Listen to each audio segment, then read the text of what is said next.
सुबह की हल्की धूप थी। पहाड़ों के पार से उठती कोहरे की चादर अब हट रही थी। 14 वर्षीय आर्यन अपने पिता डॉक्टर समीर वर्मा के साथ जीप में बैठा था। उसके चेहरे पर उत्सुकता साफ झलक रही थी। आखिर वो पहली बार किसी जंगल अभियान पर जा रहा था। पापा, क्या वाकई में इस जंगल में कोई रहस्य है? आर्यन ने पूछा। डॉक्टर वर्मा मुस्कुराए। हर जंगल के पास कोई न कोई रहस्य होता है बेटा, लेकिन ये जंगल थोड़ा खास है। इसे लोग काला वन कहते हैं। काला क्यों? आर्यन ने भौहें सिकोड़ते हुए कहा। क्योंकि यहाँ सूरज की रोशनी भी पूरी तरह नहीं पहुंचती और कई सालों से यहाँ कुछ अजीब घटनाएं होती आ रही हैं। लोग गायब हो जाते हैं, जानवरों का व्यवहार अजीब होता है। आर्यन की उत्सुकता डर में बदलने लगी, लेकिन साथ ही साहस भी जागा। शाम तक वे जंगल के किनारे पहुंचे। वहां पहले से ही कुछ स्थानीय गाइड और सहायक टेंट लगा चुके थे। हर तरफ हरियाली थी, लेकिन एक अनजाना सन्नाटा भी था। रात को आग के पास बैठे हुए एक बूढ़े गाइड ने कहा, साहब, इस जंगल में रात के बाद हर आवाज पे ध्यान देना। कभी कभी ये पेड़ भी बातें करते हैं। डॉ वर्मा ने हंसते हुए बात टाल दी, लेकिन आर्यन सोच में पड़ गया। रात ढलने लगी। टेंट के अंदर लेटा आर्यन खिड़की से झांकते हुए देख रहा था। पेड़ हिल रहे थे, लेकिन हवा नहीं चल रही थी। दूर कहीं कोई सीटी जैसी आवाज आई, फिर जैसे कोई कुछ फुसफुसा रहा हो। अचानक जोर का शोर हुआ। दूर से जानवरों की आवाजें, चिल्लाहट और फिर अंधकार। आर्यन ने देखा, बाहर भगदड़ मची है। लोग भाग रहे हैं। किसी चीज ने टेंट पर हमला किया है। आर्यन कुछ समझ पाता उससे पहले ही उसका टेंट उखड़ गया और वो जमीन पर गिर पड़ा। जब उसने आंखें खोली, हर तरफ अंधेरा था। ना पिता, ना गाइड, बस वो और घना जंगल। अंत में आर्यन अब अकेला था। लेकिन उसकी कहानी यहीं खत्म नहीं होती, बल्कि यहीं से शुरू होती है। आर्यन की आंखें खुली तो चारों ओर सिर्फ स्याह अंधेरा था। दूर दूर तक कोई इंसानी आवाज नहीं। हवा में नमी थी और एक अजीब सी गंध फैल रही थी, जैसे कुछ सड़ागला हो। वो घबराया, पर धीरे धीरे खुद को संभाला। पापा, उसने धीरे से पुकारा, मगर कोई उत्तर नहीं आया। चारों तरफ सिर्फ झींगुरों की आवाज और कभी कभी टूटती शाखाओं की खड़खड़ाहट। मुझे कुछ करना होगा, उसने खुद से कहा। वो उठकर चलने लगा। पैरों के नीचे पत्तियां चरमरा रही थी, लेकिन हर कदम के साथ उसे लग रहा था कि कोई उसका पीछा कर रहा है। उसने मुड़कर देखा, कुछ नहीं था। फिर अचानक एक झाड़ी हिली। आर्यन ठिठक गया। सांसें तेज हो गई। झाड़ी के पीछे कुछ चमक रहा था। 2 लाल आंखें। कौन है? उसकी आवाज कांप रही थी, पर वो आंखें बस घूरती रहीं और फिर एक झटके में गायब हो गईं। आर्यन तेजी से भागा, पर उसके पैर एक पेड़ की जड़ में उलझ गए और वो जमीन पर गिर पड़ा। माथा एक पत्थर से टकराया और हल्का खून बहने लगा। वो अचेत होने ही वाला था कि तभी एक हल्की सी आवाज सुनाई दी, आर्यन। वो चौंका। आर्यन, चलो, ये जगह सुरक्षित नहीं है। कौन बोल रहा था? उसने चारों ओर देखा। तभी झाड़ियों से एक बिल्ली निकली, लेकिन ये साधारण बिल्ली नहीं थी। उसकी आंखों में गहरा नीला प्रकाश था और वो बोल रही थी। तुम्हारा नाम आर्यन है ना? बिल्ली बोली। आर्यन का मुंह खुला का खुला रह गया। तुम बोल रही हो? हाँ, और जल्दी चलो, इससे पहले कि वो आ जाए। कौन वो? बिल्ली ने धीरे से कहा, जंगल का असली अंधेरा। अंत में आर्यन अब अकेला नहीं था, लेकिन उसके सामने और भी गहरे रहस्य थे। बोलती बिल्ली कौन थी? और वो कौन जिससे सब डरते हैं? आर्यन अब पूरी तरह जाग गया था, डर और हैरानी से। उसके सामने बैठी थी एक सांवली, नीली आंखों वाली बिल्ली, जो उससे बात कर रही थी जैसे इंसान बात करता है। तुम कौन हो? आर्यन ने धीरे से पूछा। मेरा नाम मीरा है, बिल्ली ने कहा। उसकी आवाज में नरमी और गंभीरता थी। मैं इस जंगल की पुरानी निवासी हूँ और तुम्हें यहाँ से जिंदा निकालना चाहती हूँ। आर्यन अवाक था। बिल्ली बातें कर रही है, ये सपना है क्या? मीरा मुस्कुराई, काश ये सपना होता, लेकिन तुम असली खतरे में हो। ये जंगल अब वैसा नहीं रहा जैसा पहले हुआ करता था। क्या तुम मेरे पापा को जानती हो? वो भी मेरे साथ थे। हाँ, मीरा ने उसकी बात काट दी। मैंने देखा, उन्हें जंगल के काले भाग की ओर ले जाया गया है, जहां आम इंसान नहीं जा सकते। काले भाग? काला वन?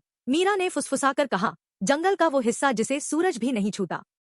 वहां कुछ ऐसा है जो सदियों से छिपा है और अब जागने लगा है। आर्यन ने मीरा की आंखों में देखा। उसमें डर नहीं, बल्कि एक गहरा विश्वास था।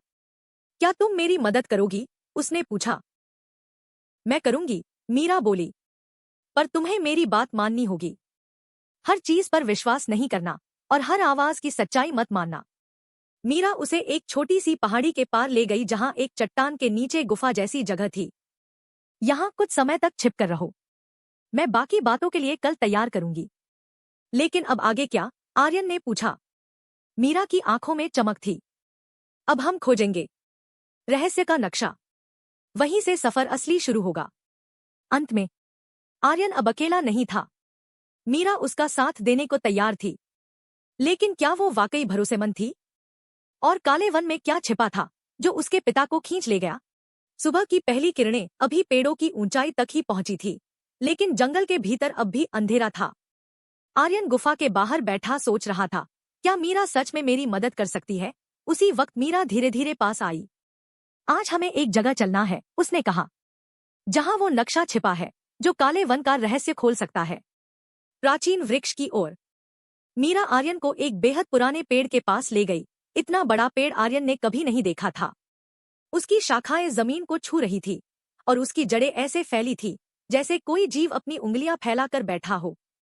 यही है विस्मृति वृक्ष, मीरा ने कहा। क्या मतलब? जो इसके पास आता है धीरे धीरे अपनी यादें खो देता है। लेकिन इसकी जड़ों में छिपा है एक प्राचीन नक्शा।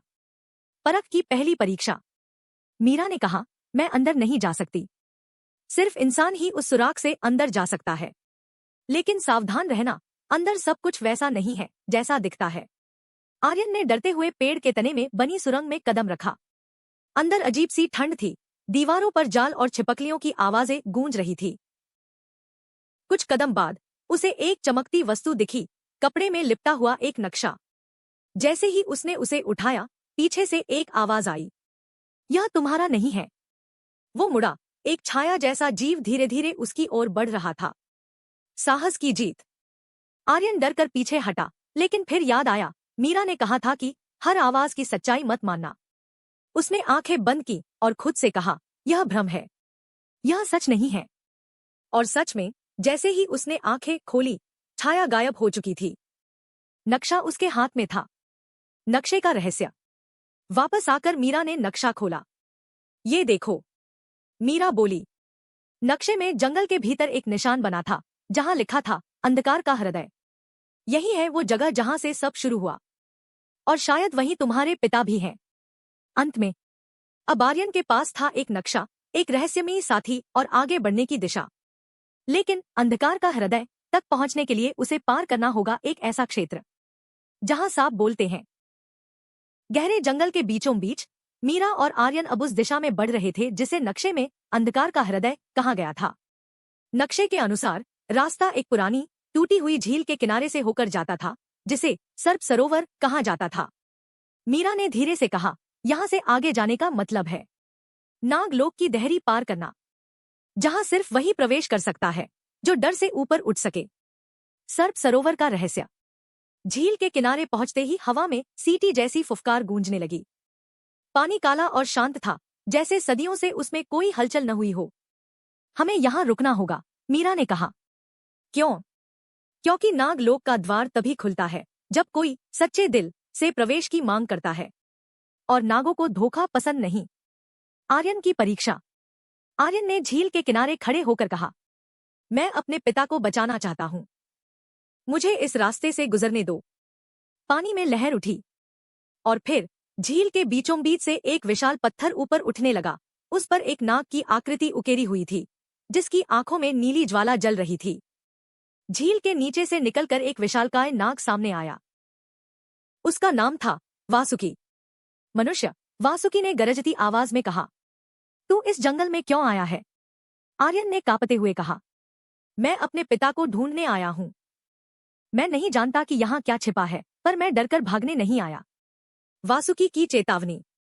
वासुकी कुछ पल चुप रहा, फिर बोला, बहादुरी तो है तुम में, पर जिस रास्ते पर तुम चल रहे हो वहां से लौटना आसान नहीं। काले वन का हृदय एक बार जाग गया तो पूरा जंगल कांपेगा। फिर भी उसने अपना फन झील के बीच रखा, एक रास्ता बन गया। जाओ, वासुकी बोला। लेकिन याद रखना, नागलोक से जो भी जाता है वह या तो ज्ञान लेकर लौटता है या कभी लौटता ही नहीं। अंधेरे में प्रवेश। आर्यन और मीरा अब झील के अंदर बने रास्ते से गुजरते हुए नागलोक की गुफा में प्रवेश कर गए। दीवारों पर चमकती लिखाइयां थी, नागों की भाषा में। मीरा बोली, ये हमें आगे का रास्ता बताएंगी, लेकिन अगली परीक्षा वृक्षों की भाषा में होगी। अंत में आर्यन ने अब एक और द्वार पार कर लिया था। नागलोक की रहस्यमय गहराइयों ने उसे चेतावनी दी थी, असली अंधकार अभी बाकी है।